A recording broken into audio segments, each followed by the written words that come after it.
What's up, guys? Welcome back to the YouTube channel. Just got over here to the shop, B&K Performance. Killdozer is on the operating table. Y'all saw when we were at Fayetteville last time, we lost all compression. So we got over here to the shop and we adjusted the push rods. We changed the push rod length. And it's crazy, man. All the intake valves were 30 thousandths longer. And so we're like, something moved. We didn't know what moved. Pretty good idea. Either it was tuliping the valves or it was sinking the seat up in the head. So I just got over here. Bryan just got the heads off of it. Let me show you what's happening.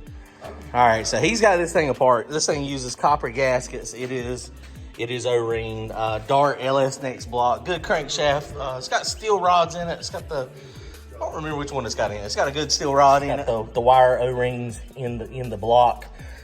We don't do the receiver grooves in the heads on all of our stuff, and this one does not. But this is a very good motor. Solid roller camshaft, just switched it over. I think he's got a Martin Smallwood cam in it this time. So the thing sounds radical. It sounds awesome. And it's just crazy, man. The way this thing, made one pass, everything was fine. Come back, and the car wouldn't crank up. Let me show you what we found. Pop it off. God, yeah, oh yeah, you can see it on the camera here. So he just pulled one of the intake valves out, and all 8 of them, and these are just regular, trick flow valves. Whatever come with it, they were supposed to be Ferrez, but I don't Ferrez, because they're not wrote on there. I don't know. Yeah, Ferrez always have it wrote on them. Now you did change it from a hydraulic roller to a solid roller, but these springs don't have a ton of pressure on them. What do they got? 250 on the seat, 225? They measure 240/600. So that's not terrible. Man, that was definitely going to pop all of them off at some point. And every single one of them. And if you look, and I talked about it on the video a little bit, but if you look, the intake valve is higher than, oh yeah, there you go. That's the perfect shot. 2 intake valves and the exhaust valve. So the exhaust valves, every single one of them is like that. We had to reshim every one of them 30 thousandths. And we were like, something is not right. What stem is that? Is that like a 7 millimeter? Is that what? It feels very small. So maybe that's got something to do with it. 310, 5/16 valve stem. That's 5/16. Man, that is crazy. Every single one of them is tulip. So we had a couple scenarios, and maybe it's a defect in the valve. Is that possible? I guess it is. Look, it looks like a dish. God, that is insane. Now I wonder if, maybe we should change the exhaust valves too. If it's the same ones on the exhaust, maybe the exhaust just hadn't done it yet because the valve is smaller, the head is smaller. They feel fine. None of them moved according to. Which the exhaust valve is exhaust valve is a lot. It's not smaller. It's a lot smaller, and it's thicker because it deals with more. All right. And those are just, regular old trick flow heads. I know someone had said Cletus in one of his videos, he tuliped the valve, and I think the whole head fell off and maybe went through the motor. That's what we were trying to prevent here. The heads they've got one pass on them, a couple spool ups and one pass, and yeah, I don't know that's good. Well, what's the game plan? Get some valves? Sooner or later, it'll be a while. Easy enough though. Oh yeah, it's easy to replace, but damn, they're high. Titanium valves for that thing, 8 intake valves are $1,685. $200 a piece for titanium ones. And these are just, I guess, steel ones, right? Yeah, but I don't understand why they ain't holding up. They should have been fine for most of the season. Yeah, that's. The valves are $200 a piece. Yeah. That is insane. There's 8 intake valves. So it's just the intake side. It is. Holy crap. Guys, this is it's crazy. I'm in shock that they're all, I just could not fathom that they would all do that. I didn't think they would all do it. I figured that, that's what it was showing us, but I didn't think that was what we were going to find. I thought that's what we were going to find, but I didn't think that's what we were going to find on all of them, Keith. Yeah, really. Because every single one of them is. Yeah, I can see them right there. they're tulip like crazy. It's like it's a dish. Yeah, and they're supposed to be flat. Yeah, I mean you can see it moving. That is. Yeah, I've never seen it happen before. That is not good at all. Every single one of them. Wow. Because it ran perfect. It run the mile per hour. It run 156 mile per hour on super low boost, and then got back to the pits and it wasn't cranked. And every single one of the intake valves was way too long. And we were like, what in the world's happened? And then we played with the push rod length and got it to crank and run. But we were like, oh, that's not good. Let me show you these push rods. So this is the 2-piece push rods that Bryan got. And they are insane. And I mean, they're all particular to one hole. So that's why he's got it matched. But basically, it's the competition cams. This is a 235 XDA.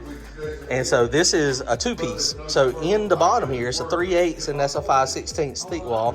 But it has precision shims that are in each one of these. And so, man, it's crazy how this works, and it works as 2-piece push rod. Apparently, it's from the old days. He's got these shaft rockers. This thing is, I mean, this is a nice piece. I mean, at some point, he's going to convert and take these out and just put solid push rods in it and get adjustable rocker arms. But right now, it's just not working out.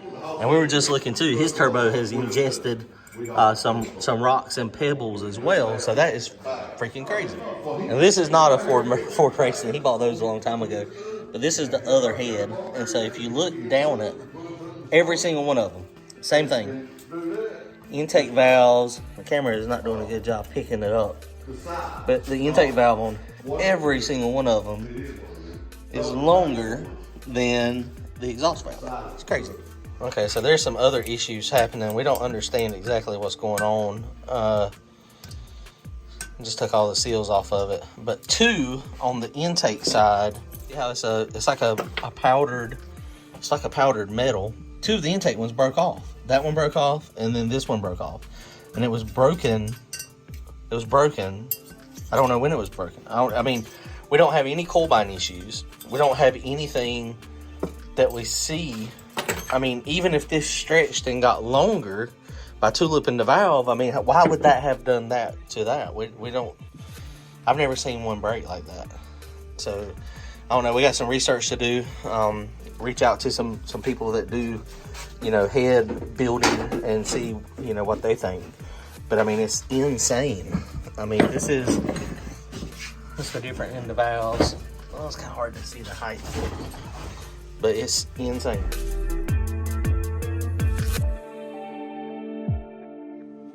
All right, so all of them are out. This other head here, all the guides are okay in this one. So we had the one head that broke 2 guides. Every single one of the intake valves is tulip.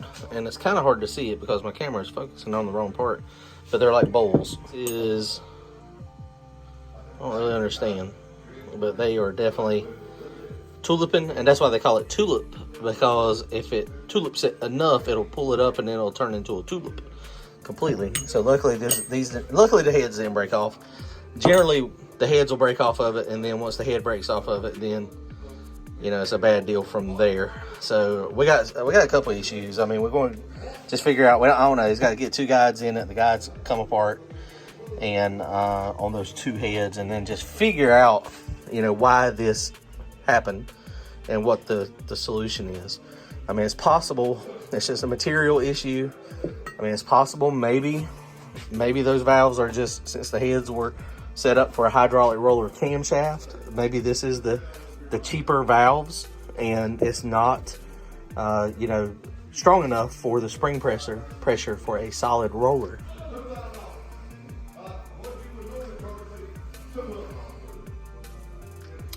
So I don't know, guys. I mean, something definitely happened. We were thinking, okay, well, maybe it would coil bind the springs. But if it coil binds the springs, once the springs coil bind, then it usually wipes out the push rod, causes a whole bunch of issues, maybe even in the rocker arm. And then we were like, okay, well, maybe the valve hit the piston. We see no evidence on that, on the piston or the valves. So we don't really know, guys. I don't know. I mean, I have no idea. So I'm going to chalk it up. I think what's happened is the valves are just they're just not set up for that kind of spring pressure.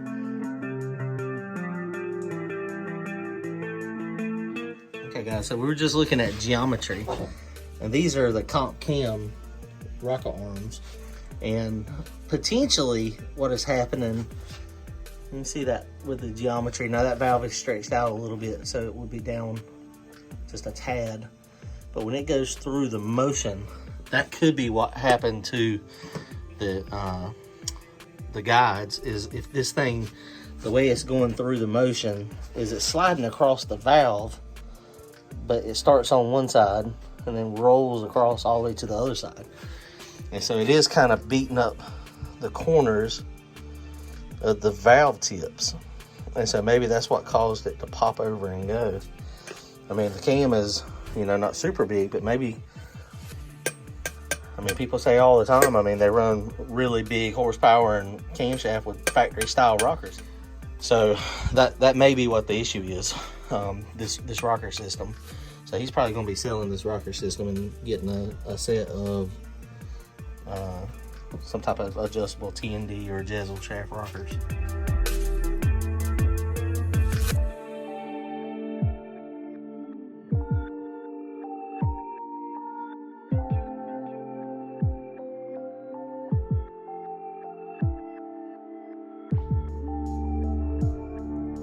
Okay, so we just found the valves that go in this one, the replacement ones, and they actually do have a 12-degree dish on them from the factory, which I don't have really a way to measure that, but you see it's more like a bowl. It's not really cut out, but it is 5.2 inches, and so I just measured this one, and it come out to be 5.250, so it stretched 50 thousandths, and that's exactly what we were seeing when we stuck it in there.